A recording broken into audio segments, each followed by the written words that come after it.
Welcome to Films and Stuff with your hosts, Pete Mitchell and Ethan Hunt. Hi, everybody. Welcome to the Films and Stuff podcast. I'm Ethan, joined, as always, by most valuable Pete. Hey, Pete, how are you today? I am great. How are you? Pete, it is Saturday. I say it every Saturday morning. I mean it now more than ever. Films and Stuff is bringing its weekly stream or skip segment to you. And I always introduce the segment. I introduce you, and then you remind our new listeners what are the rules of stream or skip. So without further ado, take it away, my friend. Okay. So Ethan and I have prepared lists of TV shows for each other to watch. Every week, we randomly assign each other one of those shows. We watch at least 2 episodes if it's a series, or 30 minutes if it's a feature-length program. And on that basis, we determine if that show is worthy of being streamed or skipped. That's right. And I think now that we're coming at the end of November, when it's a time to give thanks, we can look back in terms of the now 29 different episodes that each of us have reviewed. So that's a total of 58. I have had 3 must-subscribes. Well, this will be my 4th. Oh, so sorry. That's right. Yeah. So I had Paradise. I had Your Friends and Neighbors, also early in the year, on Apple TV Plus. Then middle of the year, I was middling around for a while, but the middle of the year, I had America's Team. Now, I owe you a huge debt of thanks. You assigned me Pluribus on Apple TV Plus, and I'm not going to say spoiler alert. I would say reveal. I gave it a must subscribe, so much so that I implored you to watch it. You did as well, and you gave it the same score. I did. Shall we dive into high level? What is Pluribus all about? Yes. This is created by Vince Gilligan, the creator, the showrunner, the producer of Breaking Bad, and then Better Call Saul. Now it's finally been released. I understand that Apple TV Plus has already greenlit 2 series, and it's getting very, very, very good reviews, both critically and from audiences as well. So maybe we can start with the premise. Let's start with the premise. The premise is the natural comparison is kind of the COVID-19 pandemic, only because everyone can kind of relate to that and knows what it was. But essentially, a alien species or life form sends to Earth the kind of DNA code that inadvertently affects everyone on Earth with what I would call a virus, but it's not so much a virus as it is an anomaly or adaptation, right? Yeah. And basically, as a result of this, once everyone is quote unquote infected, they become one mind, but keep their human physical bodies. Yeah. So everyone at the same time, all 7.7 billion people in the world, know what each other are thinking. They speak kind of with one voice, and they have everyone's collective memories. So I would know everything about your childhood. You would know everything about my childhood. You would speak for me. I would speak for you. And this would be multiplied across everyone in humanity, but for 2 groups of people. Group number 1, when this virus was rolled out, so to speak, think of it as like updating your computer. It happened all at once, and every human physical form takes a little bit of time, let's say, to download and reboot.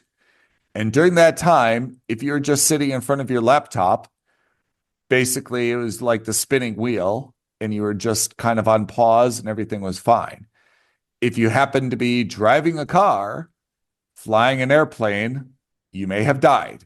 And apparently, 800 million people died during the rollout. So that's the first thing. And the second group of people, and there's only 11 of them worldwide, they are basically immune to the virus, including our main character, who you will know from Better Call Saul, Rhea Seehorn. What do you think of that summary so far? Does that encapsulate everything? That's exactly right. For our fellow Star Trek nerds out there, everyone basically turned into the Borg. Hive mind, shared experiences. That's a very good summary explanation. Okay. So now what we're dealing with in terms of plot. So the plot basically shows episode 1, the download of the virus, this massive transition. Episode 2, Rhea Seehorn realizes that what's happened, she's immune, and she starts communicating with the collective infected human race. And their perspective is, this is so much better. Sorry it didn't work for you. We'll find a way to fix it. Her perspective is, this is bonkers. I'm going to stay independent, and I actually want to find a way to save everybody. And that's kind of where episode 2 ends. That's right. Yeah. That's a synopsis of where we are with the plot. What do you think of the show? Like, what do you think of the overall idea of this virus? I love it. I love it because I don't want to say it's a realistic take, because obviously it's not, but it's a very grounded take on a Star Trek, let's say, premise, right? The idea it's something that, you can get your mind around. Yeah. And the idea that the way to take over an alien planet, and they don't see it as taking over. They just see it as them having a biological imperative to spread their collective consciousness across the universe. That's right. And it's such a simple way to do it. It's just to send this DNA code. They count on the humans to replicate that. The humans do replicate that. And unknowingly, that causes the demise to individualism. I think the premise of the show is very unique, and it really gives you something to think about. But I thought that the way that they implemented it, and I thought that first episode was so fantastic because it really shows kind of the granularity of how this would happen. And it also shows, I thought, the idea that, there was a lot of carnage. There were 800 million people who, died because of whatever activities they were currently doing, during the download. I thought that was a very, to the extent you can say it's realistic, that seemed to be something that you could wrap your head around and be like, yeah, that could, I don't want to say it's plausible, but yeah, that's probably how it would go. Right? It wasn't just this instantaneous snap of fingers like Thanos style, and suddenly there's a blip and suddenly everyone has the same consciousness. It does make sense that it kind of takes a little bit of time for this to, download in a human body. And during that time, if you happen to be driving your car, bad things are going to happen because no one's really driving the car anymore, right? So you're kind of amazed that that's the limit of the carnage, right? You'd think that the number of people who are driving or flying or maybe more. They could have gone so far with it, right? Like they could have shown planes crashing, helicopters crashing, all of that kind of stuff. Yeah. They were very muted with that. You see a car crash in a parking lot. You see some people looking like they're having what looks like a stroke of some kind, right? They're just kind of shaking there or having some kind of muscle contractions and spasms. And that's kind of it. Yeah, I agree. I thought that was a very powerful first episode. And I thought that first episode hooked me right away. But I told you this, I love the first 2 episodes of the show. I mean, I told my family about it because it's Vince Gilligan, so it's clean. Like there are a few F-bombs by Rhea Seehorn, but like it's something that my mom and dad could watch and they wouldn't feel weird about it. Like there's no awkward sex scenes. There's no really like vulgarity for the sake of vulgarity. Yeah, that's right. Using an F-bomb in a excited exclamation kind of way. And in a wholly organic way. Right. I could picture myself saying WTF in exactly those situations. Yeah. I like the idea of the premise. I'm not sure the plot is going to hook me for 2 whole seasons. To me, it's a little bit similar to, you remember The Good Place? Yeah. Kristen Bell Yeah. and Ted Danson. The beginning of the show is fantastic. The writing is great. I mean, it's Vince Gilligan all over again, right? I mean, like, there's no question. Even if you didn't tell me it was Vince Gilligan and I just saw it, I'd be like, wow, that's very much in his style, right? I'm just not sure that the plot going forward, like episode 3, 4, 5, 6, 7, 8, 9, is going to be interesting enough to hook me. That's my one question about this. Even though I think this is a must subscribe, just because those 2 episodes are so fantastic, I hope it's not the protocol of the virus that hooked me and the plot and the people start to just kind of like wear on me. Because like I found The Good Place to be a little bit boring, even though I really liked, the first 2 episodes are really interesting of that as well. Do you see what I'm I onto do. here? I think we're going to know more next week. I think the 4th episode, based, again, no spoilers. I'm not telling you what happens in the 3rd, but I expect that we're going to figure out what the long-term plan is. Because at the moment, Yeah.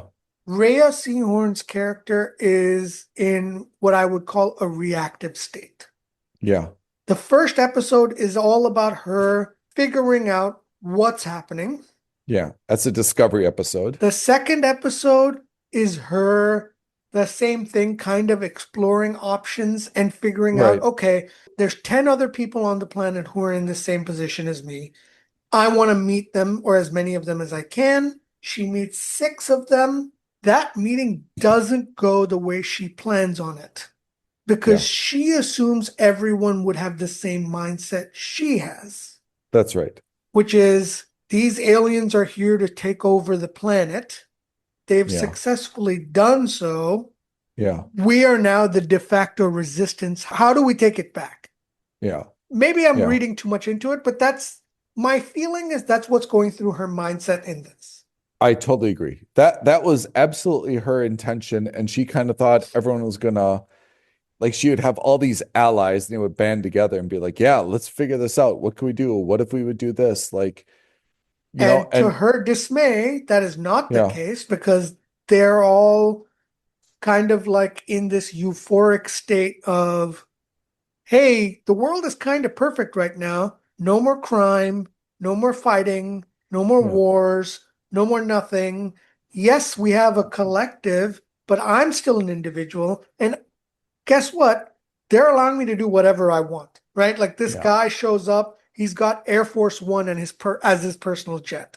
Yeah. He's got a harem of women. He's got anything and everything that he wants, that he's probably wanted in his life. He's got. And were I in the same position, would I be like that? Look, I want to say no, but maybe at least for a week or 2, I'd just be like, oh my God, well, I've always wanted, 10 Lamborghinis and a Ferrari and a private jet. Here we go. Yeah. This is my opportunity. That guy inspired me a lot because what I guess I would have done was when they first contacted Carol, they're like, hey, can we make you anything? Can we get you anything? I would have been like, oh yeah, like, can you make me steak and eggs? Yeah. Or how about like lasagna? Like I would have started very modest. I honestly would not have thought about like, oh, if I want to travel, like, should I take a private jet like that? That guy really inspired me because I think once I would have seen him, I would have been like, okay, this is cool. You're going to go live in Spain. I get it. Can we just agree we're not going to like declare war on each other and live and let live? And hey, let's get together like once a year for like drinks or something. And I probably would have gone back then to Albuquerque or wherever. And I'm like, you know what? I'm going to set myself up in a pretty good way as well. Like I'll get someone to monitor me for, my exercise, and I'll have someone cook for me, and I'll have someone clean for me, and I'll have someone entertain me, and I'll have, again, I don't do this, but like I'll have a dance partner, and I'll have a bridge partner. Yeah. And once I saw that guy, I would have been inspired and be like, hey, I can have a really cool life. It will not at all be what I thought it would be, but, I can probably make the best of it. And I think I would have probably been the same mindset with all those other people, which is, yeah, first, I don't think there's an easy way to reverse this. And two, I'm actually, now that I know what the opportunities are, this sounds like a pretty good thing. Like I've got my own personal dentist, I've got my own personal doctor, like I can do, you just, now the possibilities are endless. You should just enjoy yourself, right? Yeah. So she expects that, doesn't get that, finds out everyone Yeah. is kind of tuned out and has kind of accepted the new norm. She Yeah. gets on the plane back to Albuquerque and she finds out there's like another 3 or 4 people, one of whom I expect is going to come back in the future, the Mhm. Spanish guy in Chile. Yeah. Because he was also like a pissed off guy who was not ready to accept that this has happened to the world. So Yeah. at least mindset wise, I think they're both similar. Yeah. And I suspect that that's going to be a situation where they get somehow in the future Yeah. connected. You know, there's something else that's a scenario that's interesting to consider, which is, Seahorn's character, was in a relationship and her partner died. Yeah. I mean, and that's awful. Things would be, I think, much different if either of two scenarios would have taken place. Her partner would have lived and been infected, Yeah. where Seahorn maybe feels one, not so lonely and has a more friendly person to kind of explain this to her. Or her partner isn't infected and is also immune. I mean, mathematically highly unlikely. But again, at least they're kind of together. But it seemed that Seahorn got, of the 6 people she met, she kind of had the worst of it. Yeah. Like the other folks, it's hard to extrapolate, but it seems as though their loved ones, except for someone's grandfather who was in a car accident, their loved ones were just kind of infected and they could still kind of hang out with them. And they were the same people. The one lady's like, look, it's still my son, even though it's weird now. He knows everything and he knows everything about me, but he's still my son. I still see him, like I still interact. He's got a personality. Whereas if you would have lost the person that you love the most, then I think you could obviously see this virus as more of an enemy rather than, the glass is half full. Right. It was really interesting to see Seahorn's character before the infection, which I assume is going to be an important part of the story going forward, right? She was kind of a she seems super unhappy. Yeah, she was really a curmudgeon, right? Like, Yeah. She was, by all accounts, a very successful kind of like chick lit author.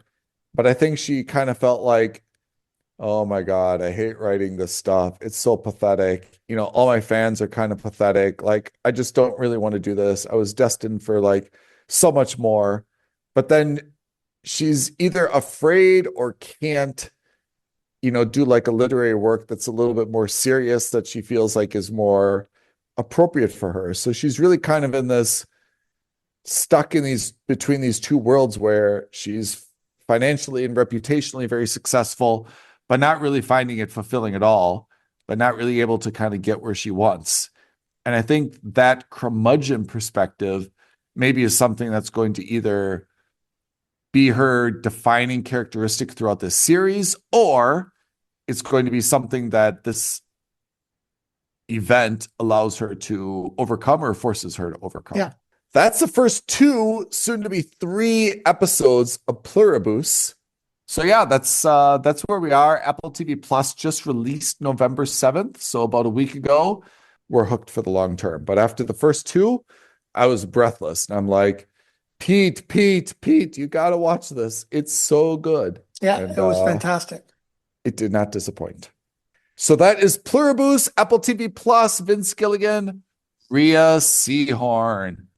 Pete, your turn. What do you got this week? All right, I have a relatively short one. I have a new, I want to call it a period piece / drama / biopic on Netflix called The House of Guinness. So look, it's not bad. It's basically a story about the Guinness family.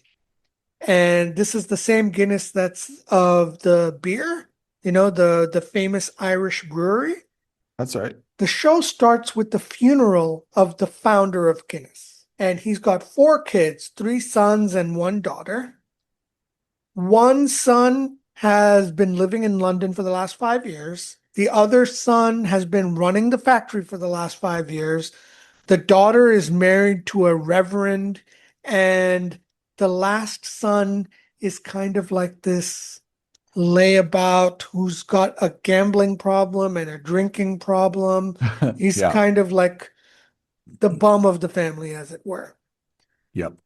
And there is a proverbial war on the streets between the Guinness family and their allies against those who are against alcohol production, right? And it's very Mhm. loosely affiliated with the Unionists in Ireland who want to get the Irish back together versus the separationists who want to separate from the UK. The Guinness family are seen as Unionists because they're supplying beer to all of the Commonwealth, and Uh-huh. they've become incredibly wealthy doing so. The story is basically a period piece drama about the 4 kids, because obviously the father has passed away.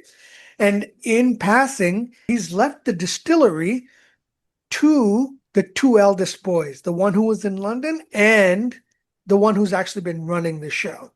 And so there's a lot of drama because the eldest expected that he was going to get the whole thing for himself because he's the eldest. The second eldest thought he was going to get it because he's been running the show while the other one was in London. The girl wanted to get some, but it was understood that because she's a girl, she was never going to get it. And it's in that period. And then plus she's married to a reverend. So there's a lot of complications there. And then the youngest was never going to get it because, he's got a drinking problem. He's got some kind of gambling problem, so forth. And there's definitely some infighting between the Guinness children. There's definitely some kind of loose alliances between the girl of the Guinness family and the others who are attacking the Guinness family. There's some kind of maybe a tawdry relationship going there. We don't know. It's It's exactly what very, you'd expect. yeah, I would say it's very kind of Irish gritty Bridgerton, Yes. So you you mentioned know? you thought it would be like Bridgerton. It's a little bit like Bridgerton in the sense that it's a little bit about high society. It's a little bit Yeah. about a period piece set in those times and, how the interaction is between the quote unquote common man and high society. Yeah. But it's not so fanciful. It's Yeah. supposedly based on true stories or, very Yeah. loosely based on a true story. That's why it's kind Yeah. of like a biopic. I would say it's more like we saw Carême, the Yeah. French biopic, highly stylized, highly dramatized, but based on a real story and based on a real person. I think that's what it's more like here. I think it's undeniable. It's Mhm. shot incredibly well. It looks like you're back in 19th century Ireland. Yeah. It looks fabulous. It looks really good. There's lots Mhm. of drama, there's lots of intrigue, but at the end of the day, it's a period piece. And period pieces are not my bag. So for me, it's a skip. But for someone like my mom, I think she would love it. I think she would be all over this show. Oh, really? Yeah, I think so. It's got all of those things which are, just on the right side of tawdry, just on the right side of historical. It's something that I can see our parents enjoying a lot. I don't know what it was. Like, I watched this as well. I was interested in the history of Guinness, right? I mean, Guinness is, I guess, I don't know if this is correct, but it's like the world's oldest beer, the world's oldest brand or something. I mean, its historical significance is so deep in culture, right? I mean, apart from the fact that it's just a very delicious drink, but like its historical significance is so deep that I really wanted to see kind of how that came about. But again, like there's a lot of family drama, as you said, and there's a lot of, like different, relationships and subterfuge and backstabbing and different like plot lines. But I guess I just had a problem kind of like really getting into it. Like it just didn't seem like it was anything new. It seemed like it was just a copy and paste Netflix period piece. But oh, by the way, instead of them owning a horse farm or a bakery, they Yeah. just happen to be in the line of business of beer. And back in the day, I mean, it was a good beer and a well-known beer, but I mean, it wasn't like the Hermes of beers. They owned the brewery, and that. It didn't have the huge cultural significance that it does now. Yeah. So I was a little bit disappointed by it, and I just couldn't get behind any of the characters. But again, you're right. This is very much like, remember when I had a Thousand Blows on Disney Yeah. Plus Hulu, Yeah, which was yeah, kind of exactly. about it's I'd say it's very similar to that. They're different, of course, in terms of the plot. I mean, A Thousand Blows is more about, like bare knuckles boxing and bar ownership and, different plots to steal and stuff like that. But it's basically kind of more or less the same period, the same outfits, the same backdrop, the same different, like this person is in love with this person and this person's married to this person and this person's friends with this person. All those different, like weaving plot lines are very, very similar. So I think if you like one, you will like the other. Bridgerton, you're right, is a little bit different. That Bridgerton is kind of everyone's perfect. Everyone is like pristine. Their hair is pristine, their makeup's pristine, their clothing is pristine. That's not how it was back in the day, but it's a very romantic view of kind of that Gilded Age, And then when you throw in all the different relationships and stuff, then it becomes kind of tawdry. This is a little bit more gritty, but I just couldn't get really behind any of the characters or any of the siblings. And it was just kind of like, not my bag. Yeah. You gave it a skip. I did as well. Yeah. Wah, Again, wah. not that it's a bad show. It's just not for me. Pete, going forward, what have we assigned ourselves for our next episode? All right. Next week, you are on Amazon Prime watching a show called Lazarus, and I'm Okay. on Netflix watching Boots. So just as a quick update, our schedule is probably going to be a little sporadic. We are now heavily into the holiday season. We've got Thanksgiving coming up. We've got Christmas coming up. We've got New Year's coming up. We've got a lot of travel. You may not hear from us on a weekly basis, but if there is a big release, for example, like Avatar, which I know Ethan is desperate to see. Can't wait to get strapped in my seat for 3.5 hours. We will come back for that. But in the meantime, you'll see us when you see us. Yep. I think it's fair to say we'll take a short hiatus, but periodically we will reappear when it's necessary to give everyone some updates of anything relevant that's being released. One of the big news is this week has been One Battle After Another have all performed very, very poorly in the box office. Speaking of which, by the way, I saw One Battle After Another, and I too stopped it immediately and left. Is that true? I could not get through it. Is it true? You walked out also? I could not get through it. When did you leave? Maybe 35 minutes in? What's the last time? I mean, you and I are like, I don't want to say film aficionados. We are entertainment geeks. Yeah. Like, we love entertainment. We love cinema. I don't think we've ever had a movie where both you and I have walked out. In fact, I rarely walked out of movies. Megalopolis was the other. Oh, yeah. Oh, yeah. And that's it. I can't think of, it's been a long time since I've walked out of the film.